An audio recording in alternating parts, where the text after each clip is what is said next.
एक शहर में एक परिश्रमी, ईमानदार और सदाचारी लड़का रहता था। माता पिता, भाई बहन, मित्र, रिश्तेदार सब उसे बहुत प्यार करते थे। सबकी सहायता को तत्पर रहने के कारण पड़ोसी से लेकर सहकर्मी तक उसका सम्मान करते थे।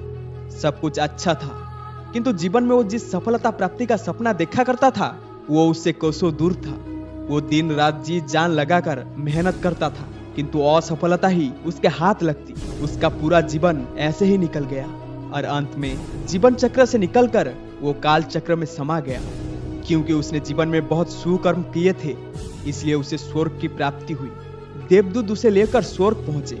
स्वर्गलोक का अलौकिक सौंदर्य देख वो मंत्रमुग्ध हो गया और देवदूत से बोला, ये कौन सा स्थान है? ये स्वर्गलोक है।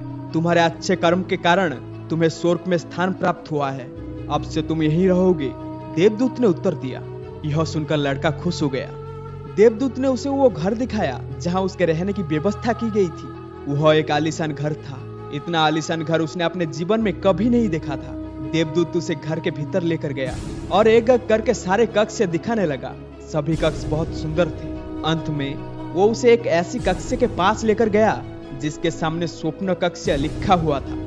जब वे उस कक्ष के अंदर पहुंचे तो लड़का यह देखकर दंग रह गया कि वहां बहुत सारी वस्तुओं के छोटे छोटे प्रतिरूप रखे हुए थे। ये वही वस्तुएं थी जिन्हें पाने के लिए उसने जीवन भर मेहनत की थी, किंतु हासिल नहीं कर पाया था।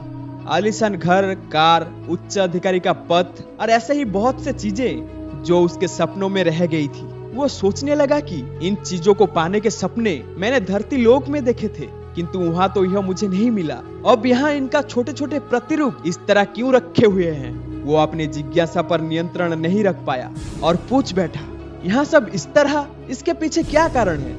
देवदूत ने उसे बताया, मनुष्य अपने जीवन में बहुत से सपने देखता है और उनके पूरा होने की कामना करता है, लेकिन कुछ ही लोग सपनों के प्राप्ति के लिए गंभीर होते हैं और उन्हें पूरा करने की प्रयास करते हैं। ईश्वर और ब्रह्मांड मनुष्य के हर सपने को पूरा करने की तैयारी करता है, लेकिन कई बार असफलता प्राप्ति से हताश होकर और कई बार दृढ़ निश्चय की कमी के कारण मनुष्य उस क्षण प्रयास करना छोड़ देता है जब उसके सपने पूरे होने ही वाली होती है। उसके वही अधूरे सपने यहाँ प्रतिरूप के रूप में रखे हुए हैं। तुम्हारे सपने भी यहाँ प्रतिरूप के रूप में रखे हुए हैं। तुमने अंत समय तक हार नहीं मानी होती तो यह सब तुम प्राप्त कर चुके होते। लड़के को अपने जीवन काल में की गई गलती समझ आ गई, लेकिन मृत्यु के पश्चात अब वो कुछ नहीं कर सकता था।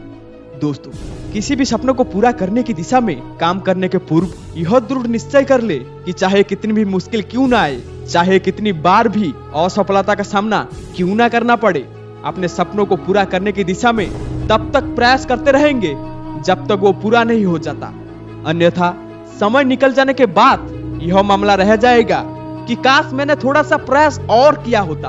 अपने सपनों को अधूरा मत रहने दीजिए। दृढ़ निश्चय और अथक प्रयास से उन्हें हकीकत में तब्दील करके ही दम लीजिए।